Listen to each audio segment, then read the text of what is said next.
flight to Doha got cancelled yesterday, and I'm going to Abu Dhabi, and they had bad weather, which was a bit of a nightmare because I was going to go see my sister and spend a couple of days there and then go back to England at Christmas. But got to the gate and they said, oh, bye-bye, bad weather. So that was interesting. But we are here after like $100 spent on an Uber, which is classic LA traffic. Luckily made it to the lounge, which is very civilized, got some points. So yeah, I'm gonna upload the video right now. Actually, no, I'm not gonna upload it. I'm just gonna post a story about the new video because yeah, I'm back on the YouTube side of things. So it's cool. We released the live version of I Hope It's Fatal last night. Posted the video. Magicians are reminiscing on the show, which is kind of cool. People have been reminded of that night. But yeah, I've got so much inspiration on the live side right now. But yeah, see you guys soon. I'm going to take you through this experience because I've never flown to the Middle East before. But they have this menu. Oh, yes please. Thank you very much. Thank you. Just have you offer a cup of tea. This is so civilized. I genuinely can't believe it. And I got this, they just gave me a little date. And I've just been contacted about what I want to eat. So you can pick anything off the menu to have any time. I could have had an omelette from the breakfast menu tomorrow. I could have had it now. I could have slow braised beef short ribs, sea bass, artichoke soup. It's just insane. I went for the sea bass because I, as of 10 days ago, decided to go try keto out and try and kick sugar. I have the worst sweet tooth ever, so I'm trying to stop eating sweet things. I like to do things sort of quite aggressively, and I was like, how do I kick sugar? Because I constantly try and sweeten everything I eat. And I was like, oh, keto doesn't even allow you to have carbs. So, I mean, then I really can't have sugar. So the only thing I'm really going to have is meat and veggies. I'll give you updates soon. There's no way in hell I could have afforded this flight. So I was very kindly given it as a token of just extreme kindness. So I'm soaking it up and taking it in because it's going to be a little while before I can buy one of these for myself. Kevin Hart, Qatar Airways. He must have cost a pretty penny. Oh my god, now him too? What is going on? It's like an all-star cast. Now I'm actually watching it. It's actually genius, isn't it? Marketing 101. Howdy. I'm just changing the strings on my guitar, but I was just watching a video actually of this chick that built a brand in New York, and she was kind of talking about like how when she hired people, her goal was to kind of let her do more of what got her to, you know, be in a position to hire people in the first place. And my mind just went, oh my God, that is kind of where we're at. You know, even just like sitting here with my guitar, I was chatting with Luke the other day, who, if you don't know, he's my bandmate in Voila. And we were basically saying that like we haven't really just been able to be creative and do what we did in the first place for like the last 8 months. With touring and admin and being the sort of musicians that like to have an eye on the business and make sure that mistakes aren't being made transparently, it's been really fucking hard. And I've just realized, like watching this video, that 2026, like I was writing my resolutions and stuff, but this is kind of a big one. This year, everything is going to be around being able to work with people who are uniquely good at something. There's this guy, Ryan Serhant, who you probably know of him. He's got like Owning Manhattan is his show on Netflix, but he's built this amazing business, and like he's a really sort of inspiring and courageous and world building type individual. And one of the things he says for people that he needs to work with is, hey, I want people that can do a magic trick, but in the sense that they can do something that not any other person at the company can do.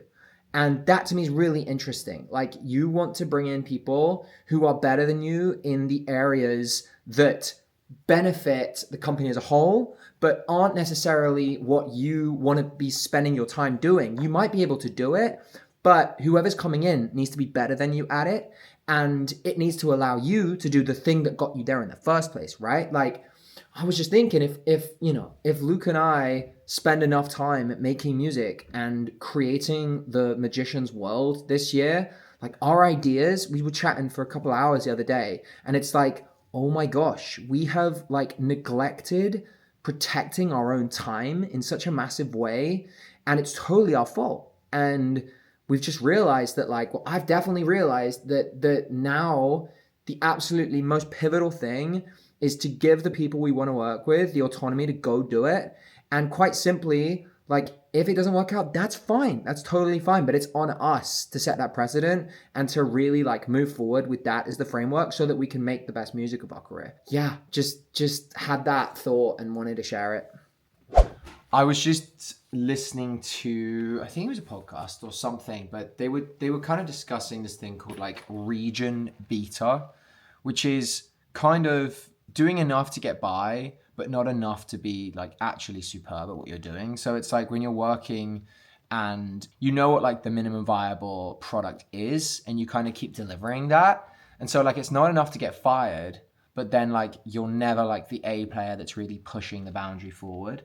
I think I'm probably guilty of that sometimes, like actually realizing that the only way to actually be happy is progress. And the only way to make progress is being at the edge of what you're able to do.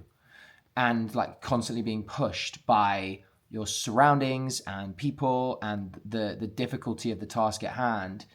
And it's really fascinating to me because it kind of like hints on why I'm so passionate about being around people who are like best in class, because it's so fucking inspiring, because you have to be at the end of what you're capable of. Otherwise, you have massive imposter syndrome and you realize that you're not actually cut out to be on the team, and everyone will realize really quick. But it's a really interesting concept, and it's actually like a really cancerous trait to be like just doing enough, but not push yourself more and get to the limits of your own potential. And I think that's one of the things that honestly like most scares me. Imagine getting to the end and being like, wow, I really didn't realize what I was capable of. And I really didn't get as good at my real passion compared to what I could have become. And I think that's really fascinating, because if you're around people that are driven by something, you know, I always say it, but like outside of themselves, but something that actually pushes them to the edge of what they're doing, but the network effect of that when you're all together is like you've got a bunch of passion and inspiration and excitement to come and work. I think that's what I'm after. Like that sounds absolutely magical. Even for like the self-searching piece of it, that's what I want for myself. That's absolutely what I want when I'm working with people. And transparently, like I have no desire again to be around stuff that's not inspiring. Like, what are we doing?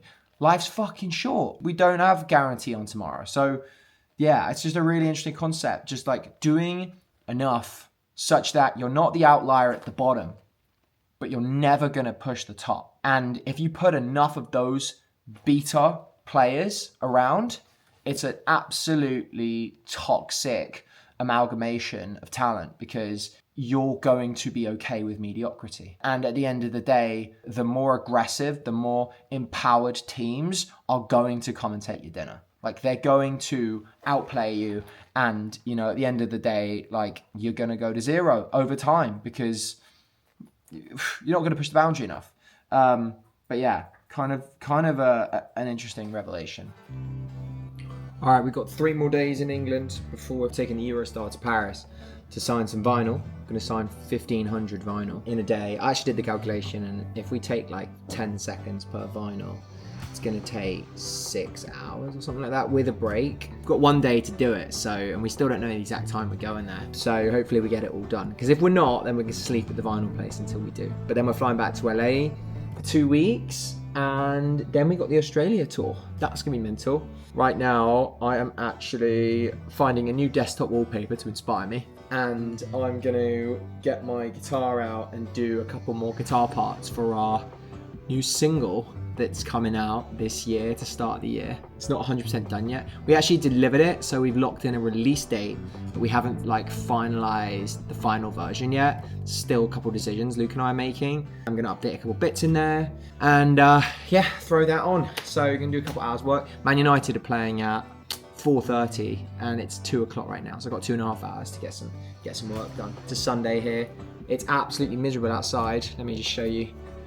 Rainy, sort of like, well, it's not miserable, but I mean, it's wet. For sure it's wet. Let's get going. Let's do it. I got it done. I put the first pre-chorus up an octave. That was actually one of Luke's ideas. We were kind of playing with it and I didn't do it to start with, and then I tried it and it just worked nice.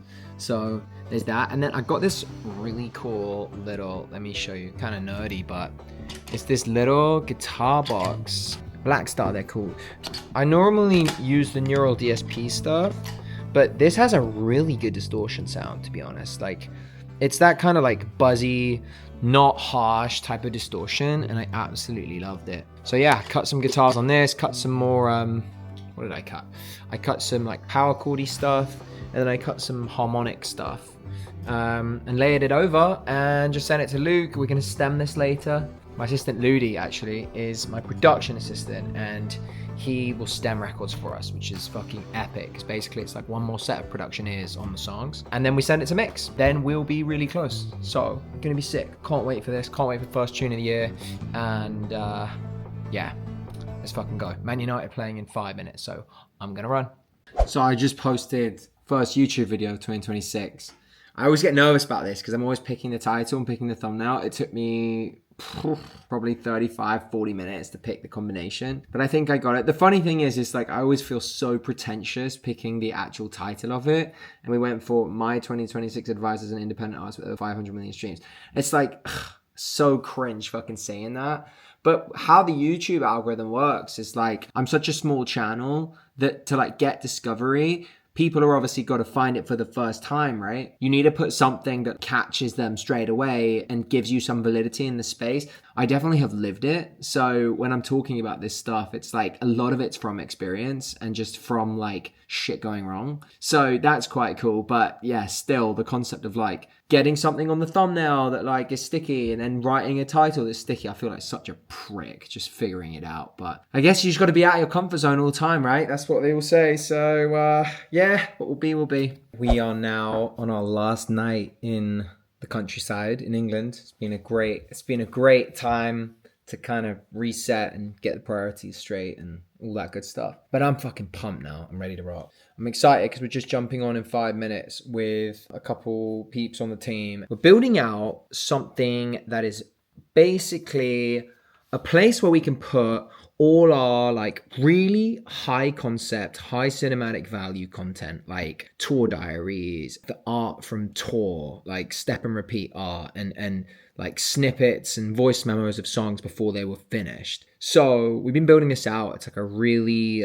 really fruitful environment for anyone that wants to dig deep on Voila and like really experience some of this stuff in its long form. Just because we feel like social media is such a shit show, and it's very hard to really communicate with people like the full version of something, right? We're always just dealing in derivatives and like chopped up content. So yeah, really excited about this. We're building it out. We're trying to get it absolutely nailed and like make it perfect for when we launch it. But we've been building this for like a while now. So it's super, super exciting. We've never done like a community product where it's like really high value and like a subscription type thing. So yeah, it's got to be nailed. It's really sick. It's called The Secret Circle. And yeah, it's really special. And I'm excited to jump on with everyone and just keep kind of refining it. But you heard it here first. So when you see it, it was here. I've actually kind of packed up everything. So like I used to have all my bits and bobs, my little studio set up here, but now just got the guitars. They're going to stay here. But I'll be back after doing a bit of work in LA. So yeah, rock and roll. Ready to go, driving up to London. Kind of a little bit sad to be leaving the countryside because it's really beautiful. Let me show you. It's just so like cold and fresh out there right now. But yeah, It's time to get after it. It's time to really start fucking rocking for the year. Like 3 weeks till Australia, something like that. A little bit less. I think we're flying in like 2 weeks, so that's crazy.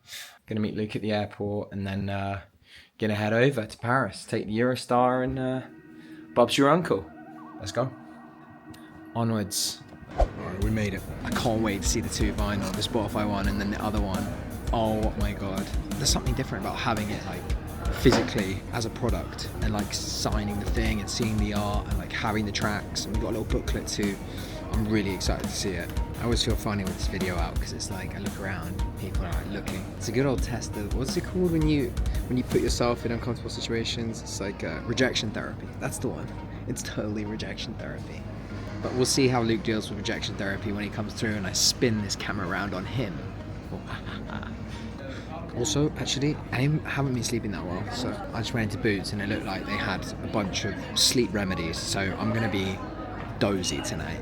CBD stuff, like, got this mist, it's like a lavender mist you can spray on your pillow. But anyway, enough of that, enough sleep. We're waiting for Luke now, and then we're gonna take the tube to St Pancras, and then we're gonna take the train across to Paris. Let's go. I have to get our immediate reaction to the Eurostar. How's it feeling? It feels pretty good. We've got coffee, and then we've got a man in his natural habitat. We are in Paris.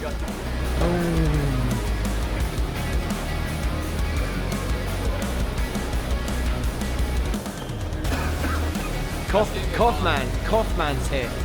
I missed it. There was this super sweet little kid that just stopped Luke and was like, please, mum, bonjour. The mum comes up, so sweet, so a quick picture. And yeah, he was very good. You're always very good, Luke, with everyone. He's always getting stopped and he's always taking pictures with everyone. So anyone that comes for Luke in later life and says he won't take a picture, they're lying. Look at this though. Wow. Paris, we're back. How long ago was the show we did? That was 6 months ago? No, something like that, yeah. Kaufman's back. All right, made it to our hotel. I'm just waiting for Luke, for him to put his makeup on and join me for dinner.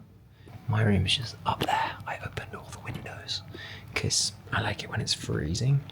Sleep better when you're freezing, and it's better for you. So, you hear that, Ruth?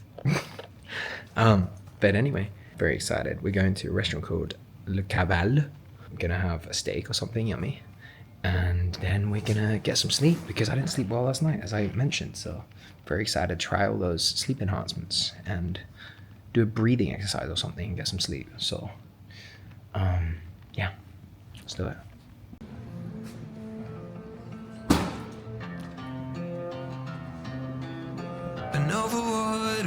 We're up, and it's a beautiful day. Look at this Parisian street we're on. Look at that, come on. Bonjour. Luke's been practicing his French accent. It sounds more like a bird than a human. Waiting for our Uber to the vinyl place now. Luke's on about 2 hours of sleep. I'm on about 4. Poor guy's been through about 5 time zones in the last 3 days. But we're out here, and I'm very excited. Only we had something like super monotonous to do, like sign a bunch of records. Something that wouldn't lull you to sleep at all.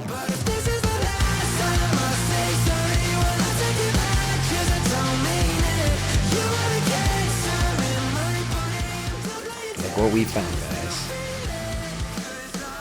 Say hi. Amazing.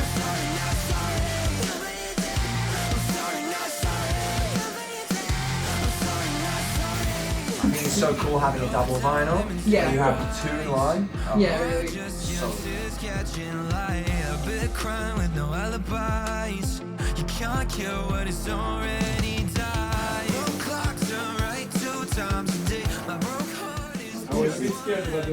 yeah.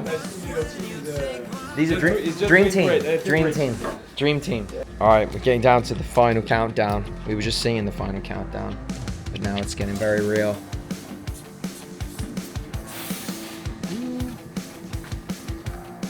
Luke's drawing a beautiful cat. That's a rabbit.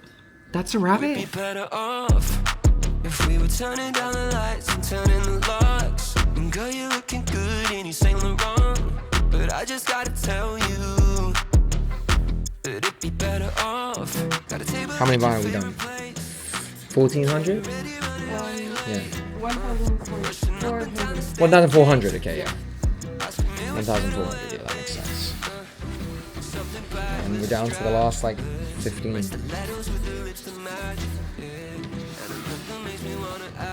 Look at that signature, eh? Luke's been harnessing it over years. That's right. I used to practice this when I was in high school, thinking one day I would be signing autographs. Did you? Yeah, and that's why I made it an XO. Because... I thought that would be nice. That if you look at my signature, it's an X. Oh. Oh, I didn't even put two and two together, and I've seen this more times than I can mention. Boom. Luke's got this spin that he's been doing all day. He's been spinning, I've been catching. Whoa! Beautiful. Girl, you wanna see a magic trick? Take you and I to pick an outfit. Update, Luke has been sweating for the past 2 hours. Incoming. With love. With love. Someone's gonna ask for a proposal when they get this. Where's the ring? Last one! I said we're at the last laugh, and then I think we all should draw a tear on it. The last vinyl. Okay, one tear. Where's my tear going? Right under it. Under it? Okay, we're doing another The tear. last one. Where do we rank it? Under Another tear. next tier. An artiste. Get in there. The last Last tier of the round. last. Last tier. Beautiful. Perfect. Well done. Oh. All right, last one. Well done, everyone. I just butchered this completely. Well done, everyone. Smile. Boom, boom. All right. Aye. Well done, everyone. That's a wrap. Luke and I are in heaven, I think. I think we found heaven. Luke's having a... Let's have a real look at this. Bonjour. Bonjour. He's having his steak. We got a bit of... The got a sun's bread barely been basket. down. Sun's barely been up, barely down. Now we're going to go over to this walk. We've got a little coffee here. We're just... We're sitting outside in Paris. Just signed some vinyl. Not bad. Yeah. Pretty grateful, to be fair. Thanks, guys. Alright, we sent out a little text blast to some of the Paris magicians. And we're gonna go down and we're gonna see if anyone's here. We didn't post it anywhere, we didn't really shout about it anywhere, but we just wanted people who had signed up and were in Paris to have a little surprise. We're gonna play the new song to a few of them. I'm excited just to go see who's there. There might be no one, but there could be someone. Yeah, comment.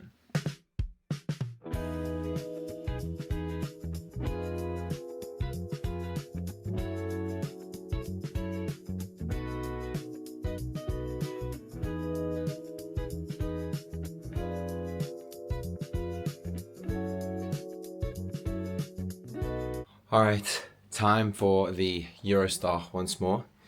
Got a good bit of sleep in, running a tiny bit late, but it'll be okay because we can walk to the station. Gonna make some music on the train, it's gonna be cool. Bye Paris. We made it to the Eurostar, didn't we, Lukey? We're here. Luke's on his 5th croissant. He's on his 5th croissant. He's gonna have mine as well. Hang on, I gotta turn this off. I'm gonna get some coffee now. But I wanted to show you that Eurostar is the most civilized place on earth. Alright, we made it. We're back. It's what, Saturday? Then we flew yesterday. Now I'm here. Didn't sleep much. The jet lag's a bit wacky. I'm gonna go get some food now. My fridge is very empty. Some yogurt, some good stuff. But I'm very excited because I just picked up a new synth. It's called the Sequential Form. And it's this little synth, it's not big, but it has these beautiful sounds in it. It has so many sick sounds. And I was fiddling with it in England in one of the music stores there, and I was like, the second I get to America, but again, I gotta get this for the next Voila record, because there's so many cool sounds in there and so many like little bits of inspiration, and we're trying to finish up some music right now, so it's perfect timing.